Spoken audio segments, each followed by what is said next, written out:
Benet de Santa Coloma era un home molt sensible espiritualment, un home que estimava la música, que era un gran catequista. El pare Josep Oriol de Barcelona era un home profundament espiritual, un home d'una gran cultura.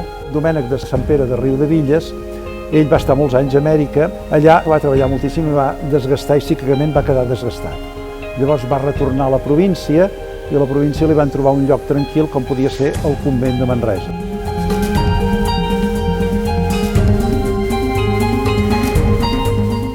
Els va agafar de sobte, tot i que estaven preparats.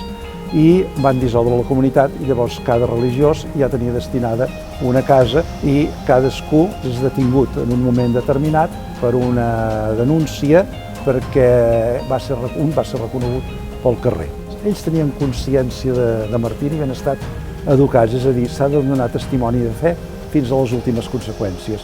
I el millor acte d'amor i de testimoni que pot fer un cristià és donar la vida per la seva fe, per Jesucrist. Per això també és un exemple de cara als altres que siguin forts. El procés s'inicia després de la guerra, a l'any 55 es comença a interrogar testimonis, a buscar documentació, es va presentar a Roma ho va aprovar i llavors se'n fa el sumari.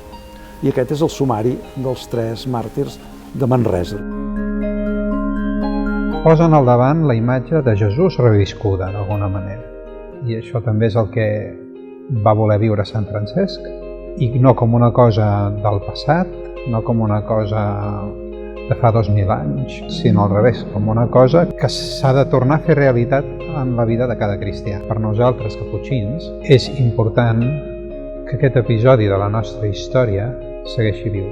Suposa, primer que tot, una gran alegria per la diòcesi i també és un missatge clar de que la santietat és possible i que la fidelitat és possible també, si aquella persona que confia en Déu pot arribar a ser fidel sempre, no? Aquesta fidelitat que els màrtirs manifesten de manera tan clara.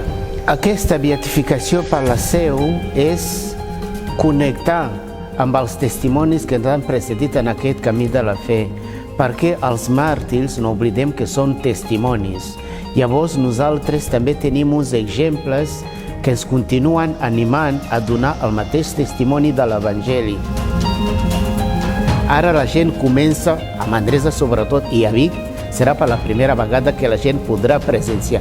Què és això d'una beatificació? Perquè, clar, és una paraula gruixuda, important, estaven servint i el seu testimoniatge es va donar a Manresa. Llavors que siguem els primers a acollir aquesta celebració és un repte, és que és al·lucinant. També és una ocasió, una altra vegada més, de que pugui retrobar-se la ciutat amb els caputxins. El que voldríem és que d'aquesta beatificació en sortís un missatge de reconciliació per tots. Uns testimonis de fe, una societat en la qual tot és bastant diluït, no? I més aviat tendim a amagar. Simplement és això. I també una altra cosa que és important i que està encantada, la memòria històrica.